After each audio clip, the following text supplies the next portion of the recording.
इस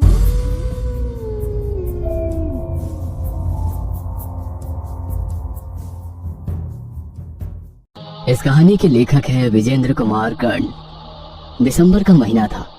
हाड़ कपाने वाली ठंड पड़ रही थी। रात के 2:30 बज रहे थे। चारों ओर गहरा सन्नाटा छाया हुआ था। इंसान तो इंसान, जानवर और पशु पक्षी भी कहीं ना कहीं छिपकर दुबके पड़े हुए थे। अनुपम रजाई ओढ़कर अपने बिस्तर पर गहरी नींद की आगोश में था। उसके सिरहाने में उसका मोबाइल वाइब्रेशन मोड में रखा हुआ था, जो बार बार बजे जा रहा था। अनुपम को ऐसा लग रहा था कि शायद सपने में उसका मोबाइल वाइब्रेशन मोड में बज रहा है, लेकिन वो सपना नहीं था, हकीकत थी। अनुपम की नींद खुली और उसने मोबाइल की ओर देखा। उसकी मोबाइल के स्क्रीन पर लिखा आ रहा था श्रेया कॉलिंग। अनुपम शॉक्ड रह गया। पहले उसने अपने बिस्तर की ओर देखा, फिर कॉल पिक कर लिया। हेलो अनुपम। ये क्या है श्रेया, कहाँ हो तुम? अनुपम की बात पर श्रेया जोर से हंसती है और कहती है सुनो, ढूंढो मुझे, मैं तुम्हारे पास ही हूँ।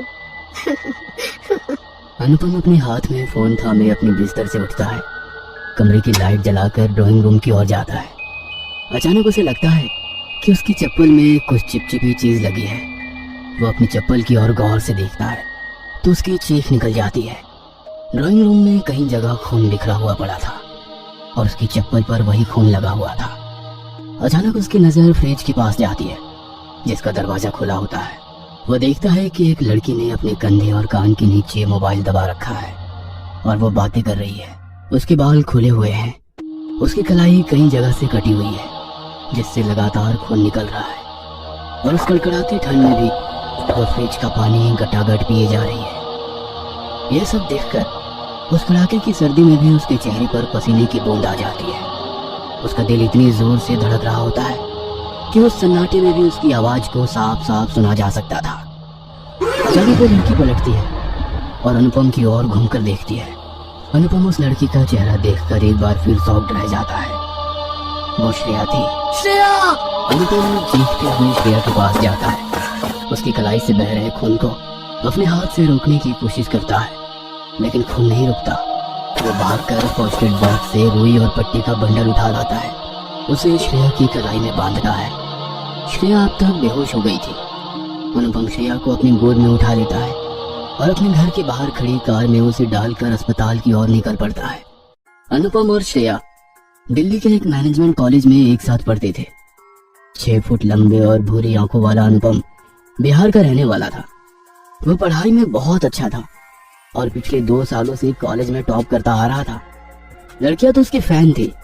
बेहद ही शांत स्वभाव वाले अनुपम को पढ़ाई लिखाई के अलावा कविताएं लिखने का भी शौक था।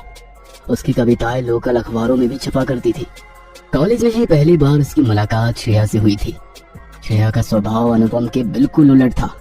वो बहुत ही ज्यादा बातूनी थी। पहली बार जब वो अनुपम से मिली तो वो उसे बहुत ही बोरिंग लगा। उसे अनुपम पर बहुत गुस्सा भी आया और उसे ये भी लगा था कि इस बोरिंग और बिल्कुल चुपचाप रहने वाले बिहारी लड़के को सभी इतना प्यार क्यों करते हैं। श्रेया के पापा का दिल्ली में बहुत बड़ा कारोबार था। वो उनकी इकलौती बेटी थी। वो दिल की बोली तो नहीं थी, लेकिन जरा नकचड़ी थी। पढ़ाई में भी उसका मन कुछ खास नहीं लगता था, लेकिन वो कहते हैं ना कि ऊपर वाले ने आसमान से ही जोड़ियां तय कर रखी है। उनके नोट्स लेने देने का सिलसिला कब दिल लेने देने में तब्दील हो गया, इसका उन्हें भी पता नहीं लगा। उसके बाद तो अनुपम की खामोशी भी श्रेया को अच्छी लगने लगी और श्रेया की बकबक अनुपम की कमजोरी बन गई। अच्छा अनुपम, तुम किसके लिए कविताएं लिखती हो? तुम्हारे लिए। लेकिन मैं तो अभी अभी तुम्हारी लाइफ में आई हूँ और तुम तो बहुत दिनों से कविताएं लिख रहे हो। पहले की कविताएं तुम्हारे इंतजार में लिखी और अब तुम्हारे लिए। तुम्हारी बातें कभी कभी मेरी समझ में बिल्कुल भी नहीं आती, बट आई लव यू। अनुपम और श्रेया ने भी हर आशिक की तरह सपने देखने शुरू कर दिए। समंदर के किनारे घर बनाने की, चांद तारे तोड़ लाने की और एक दूसरे का साथ मरते दम तक नहीं छोड़ने की। लेकिन वो कहते हैं ना कि सारी चीजें अगर सही सही हो तो जिंदगी बेरंग हो जाती है, और ऐसा ही श्रेया और अनुपम के साथ भी हुआ। श्रेया के ताऊजी ने अनुपम और उसे एक मॉल के बाहर मिलते देख लिया। उन्होंने उसी समय जाकर सबके सामने अनुपम को एक थप्पड़ मारा और श्रेया से दूर रहने की सलाह दी। श्रेया के पापा पहले से ही हाई ब्लड प्रेशर के मरीज थे उन्होंने जैसे ही सुना कि श्रेया एक मिडिल क्लास बिहारी लड़के से मिलती है तो उनका खून खौल गया। उन्होंने श्रेया का कॉलेज जाना बंद करवा दिया। श्रेया की माँ ने उन्हें बहुत समझाया कि जमाना अब बदल गया है, इस तरह जवान इकलौती लड़की पर सख्ती ठीक नहीं, लेकिन वो पता नहीं किस मिट्टी के बने थे। वे अपने फैसले से बिल्कुल टस से मस नहीं हुए। लेकिन प्रेम को बांध पाना बहुत मुश्किल है। उनकी लाख कड़ाई के बावजूद एक दिन श्रेया घर से भाग गई, पुराने सारे रीति रिवाज, सड़े गले जात पात के बंधन से दूर। अचानक से श्रेया को अपने कमरे में देख अनुपम को अपनी आंखों पर विश्वास नहीं हुआ। फिर श्रेया ने जब कहा कि वो घर से भाग कर आई है तो वो शॉक्ड रह गया। अनुपम, तुम्हारे बिना अब जीना बहुत मुश्किल हो गया है। तुम मुझे यहाँ से ले चलो, नहीं तो पापा और ताऊ जी हम दोनों को मार देंगे। वे दोनों भागकर जयपुर पहुंचे। जयपुर में श्रेया की बुआ रहती थी। उसकी बुआ उसे बहुत प्यार करती थी। श्रेया ने अपनी बुआ को सारी बातें बताई। बुआ ने उसका साथ देने का वादा किया। वे दोनों कुछ दिन वहीं रहे। थोड़ी भागदौड़ के बाद अनुपम को एक मार्केटिंग कंपनी में बहुत अच्छी सैलरी जॉब मिल गई। अनुपम ने श्रेया से शादी कर ली। उसके बाद अनुपम ने दूसरी जगह किराए पर एक बड़ा सा घर ले लिया। घर के सामने एक छोटा सा गार्डन भी था।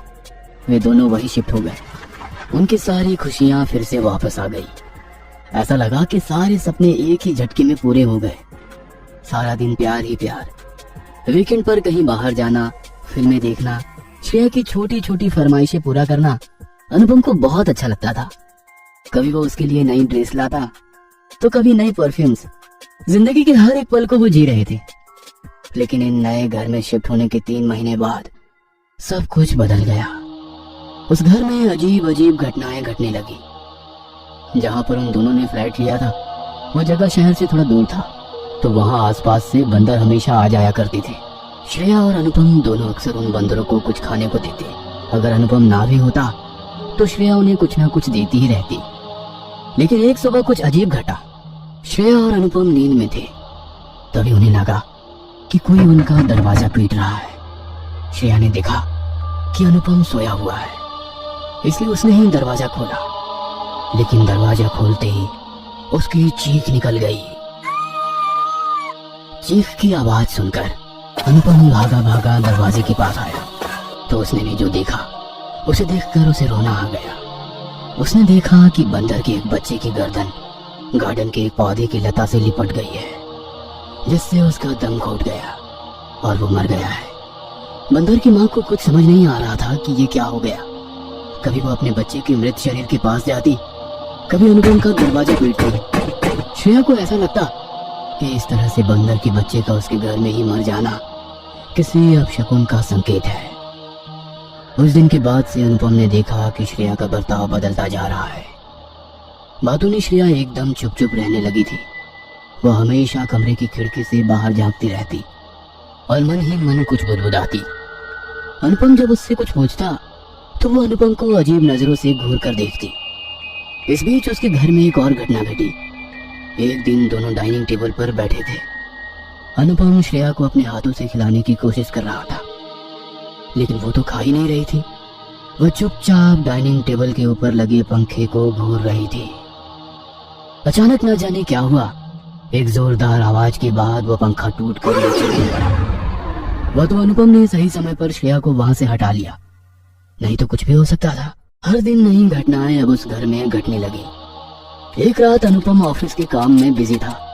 श्रेया बिना कुछ बोले छत पर चली गई। थोड़ी देर बाद अनुपम जब उसे खोजता हुआ उसके कमरे में आया तो उसने उसे वहां नहीं पाया। वो उसको आवाज देता हुआ छत की ओर भागा। छत पर जाकर उसने देखा कि श्रेया तो छत की बाउंड्री पर कुछ बड़बड़ाते हुए चल रही है। वह किसी तरह उसे समझा बुझाकर नीचे लाया।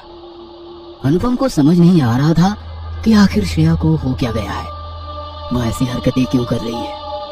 इस बीच अनुपम ने एक और बात नोटिस की कि श्रेया भगवान की किसी भी मूर्ति के पास नहीं जाना चाहती। जब अनुपम पूजा करता तो वो जोर जोर से चिल्लाकर कुछ ऐसी हरकतें करने लगती कि अनुपम को अपनी पूजा छोड़नी पड़ती। यही सब सोचते हुए अनुपम अस्पताल पहुंचा। डॉक्टर ने उसे तुरंत एडमिट कर लिया।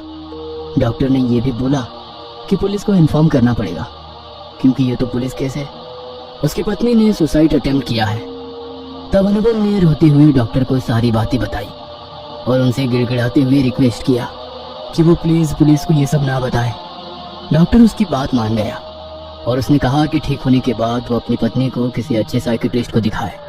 कुछ दिन बाद श्रेया अस्पताल से आई। अनुपम किसी अच्छे साइकियाट्रिस्ट के बारे में ही पता कर रहा था कि एक दिन श्रेया ने कुछ ऐसा किया जिसे देखकर अनुपम को लगा कि उसकी पत्नी पर कोई साया है। एक रात जब अनुपम की नींद खुली तो उसने देखा कि उसकी पत्नी बाहर बगीचे में निकल गई है और वो नीचे बैठकर किसी से अजीब भाषा में बातें कर रही है। कभी वह जमीन पर लौटने लगती, कभी अपने नाखून से जमीन को कुरेदने लगती। अनुपम ने जब उसे टोका तो उसने पहली बार अनुपम पर हमला कर दिया और किसी जानवर की तरह उसके शरीर को नोचने लगी। अनुपम ने किसी तरह उसकी गिरफ्त से खुद को छुड़ाया। कुछ देर बाद श्रेया खुद ब खुद शांत हो गई। अगले दिन अनुपम ने अपने ऑफिस के सबसे अच्छे दोस्त कुणाल को सारी बातें बताई। कुणाल ने उसे पहुंचे हुए अघोरी का पता बताया।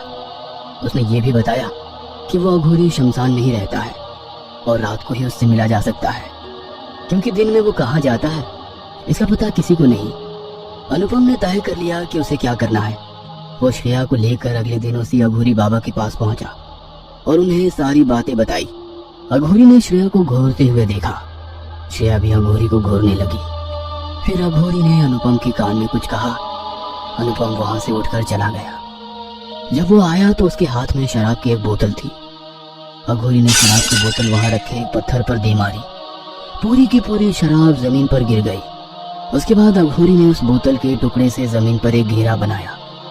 उसने अनुपम को एक सिक्का उस घेरे के बीच में रखने को कहा।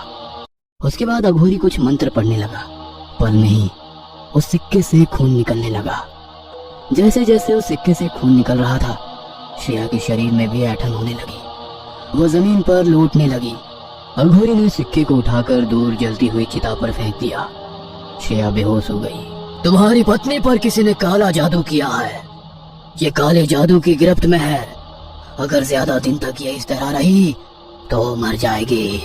अनुपम अघोरी की बात को गौर से सुन रहा था, लेकिन उसके बाद अघोरी ने जो बताया उसे सुनकर अनुपम को बहुत गुस्सा आया। श्रेया पर काला जादू उसके पापा और ताऊ एक अघोरी के जरिए कर रहे हैं और इस काम में उनकी मदद कर रही है श्रेया की बुआ। कहने को उसने तुम लोगों की मदद की, लेकिन कोई भी तुम्हारे साथ श्रेया की शादी से खुश नहीं है।